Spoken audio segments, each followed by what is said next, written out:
સાગબારા જંગલ જમીન વિવાદ મુદ્દે પ્રભારી મંત્રીનું નિવેદન સામે આવ્યું। પ્રવીણભાઈ માળી દ્વારા કહેવામાં આવ્યું કે સાગબારા ખેડૂત વિરોધનો સુખદ અંત આવશે। વિરોધ બાદ બંને પક્ષો સાથે બેઠકનો દોર પૂર્ણ થયો છે। લો એન્ડ ઓર્ડર જળવાય તે માટે આગેવાનો સાથે ચર્ચા થઈ રહી છે। બંને જિલ્લાઓના લોકપ્રતિનિધિઓ સાથે સરકારની સતત બેઠક થઈ રહી છે। મુખ્યમંત્રીના નિર્દેશ મુજબ ઉકેલ તરફ સરકારના પ્રયાસો છે। ખેડૂત મુદ્દે સહમતિથી સમાધાન લાવવા કામગીરી તેજ થઈ છે।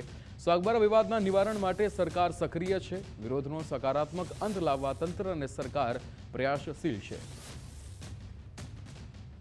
એ પણ કઈ વિરોધ છે એના માટે બેઠકોનો દોર થઈ ગયો છે। બંને પક્ષોને લોકોને સાંભળી પણ લીધા છે અને આગળ પોઝિટિવ રીતે જઈ અને ઘર્ષણ ન થાય, લો એન્ડ ઓર્ડરની પરિસ્થિતિ ન બગડે તે દિશાની અંદર પણ કાર્ય કર્યું છે। તેમના આગેવાનો એટલે બંને જિલ્લાઓના આગેવાનો સાથે બેઠક પણ થઈ છે। લોકપ્રતિનિધિ જનપ્રતિનિધિ સાથે પણ બેઠક થઈ છે। માનનીય મુખ્યમંત્રી સાહેબના નિર્દેશ અનુસાર આ સુખદ અંત આવે તે દિશાની અંદર કામ ચાલે છે।